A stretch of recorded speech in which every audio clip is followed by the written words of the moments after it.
number raised to the 0 power is 1. So if you had a problem as simple as maybe say in a set of parentheses, maybe a 2x raised to the 0 power. All right, there's no working it out. You don't have to do anything. All you have to do is say, oh, that's 1 because it's raised to the 0 power. Okay, anything raised to the 0 power is 1. All right, if it's a number as opposed to something that has variables in it, that's okay too. If I had like 275 raised to the 0 power, I mean, it doesn't matter what the base is. It can be variables, it can be numbers, it can be whatever. That's just going to be 1. All right, now that is a true statement. If you have to answer a question just like that, you're going to write down 1. All right, if it's inside a problem, which you're going to find out in a little bit later, what we're going to do is we're going to cross it out, because when you multiply by 1, it doesn't change the number, right? 4 times 1, you still have 4.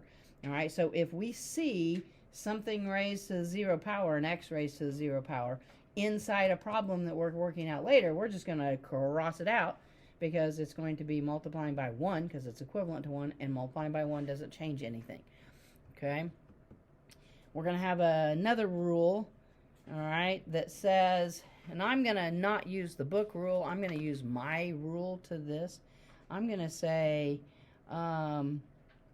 move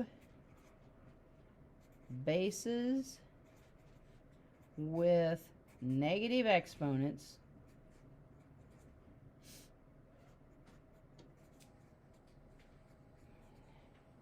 to the opposite location. And when I refer to opposite location, I'm talking about either the numerator or the denominator. So if it's in the bottom of a fraction, then it's going to go to the top. If it's in the top of the fraction, it's going to go to the bottom. So opposite location, wherever it's not. All right, move bases with negative exponents to the opposite location and make the exponent positive.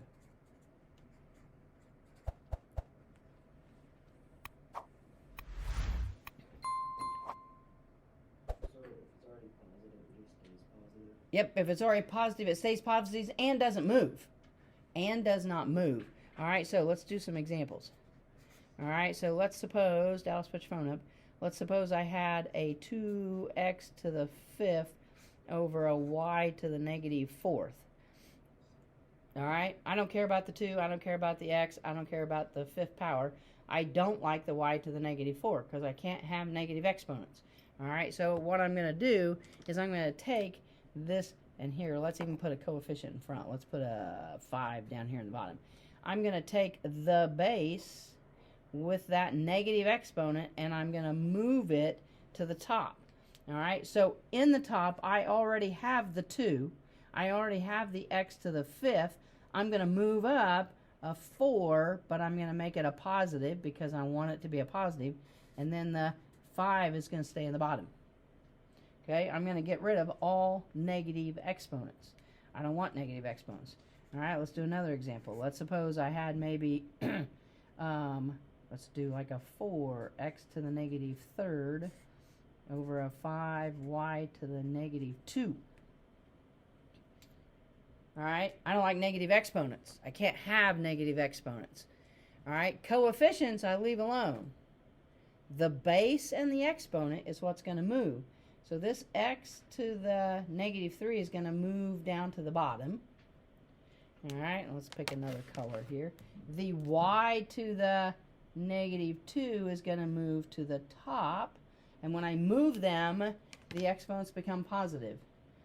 Okay, so the 4 stays on top.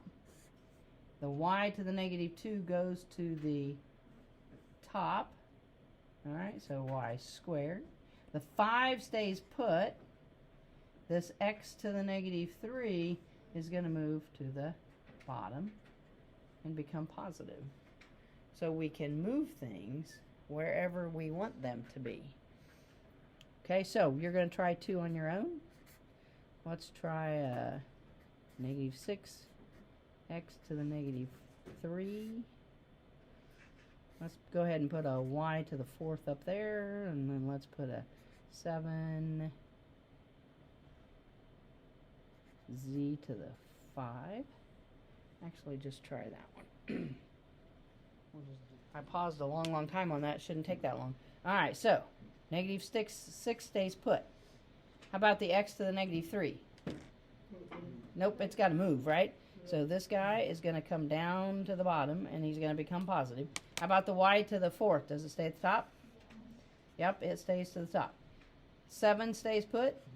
Does the z to the 5th stay put? Yep. And really, in all honesty, I'm not going to be overly concerned with the order of the letters. All right, if I move the x down and make a positive, that means I have an x to the 3rd in the bottom. All right, usually we put them in alphabetical order, but if I go left to right, like I wrote that first and then I wrote x to the 3rd, we're not going to make a big deal about that. Carter. What if there was no, so what if the bottom was just y negative 2? Then it'd be like 0 on the bottom? Or? What if what? What if the bottom is a y with a negative 2? Yeah, it didn't have a, coefficient? yeah. Yeah, well, we're not going to do what ifs because you just introduced another rule and I haven't taught you another rule yet. Okay? So you got to trust me on this. All right? I'll get to the what ifs. All right, but not until you learn more rules. All right, let's do one more. Let's do like a 2 x to the 0, y to the negative 3, all over a 7, z to the 4th. All right, now this one has got a 0 power in there. Now, what did I say a minute ago when I was doing this? I said when we see them in there, we're just going to cross them out. All right, x to the 0 power is 1. All right, well, 1 times 2 doesn't change it. It's still a 2. We don't want it there, though. So if you see a variable with a 0 exponent, you're going to cross it out. Okay? All right, what one gets moved where? What gets moved where?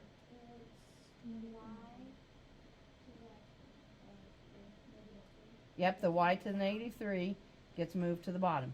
All right. So, Grady, what stays in the top? The 2 stays in the top. All right. Does the 7 move? Rain, does the 7 move? Nope. Okay. Does the z to the 4th move? Braden? No. Nope. So z to the 4th.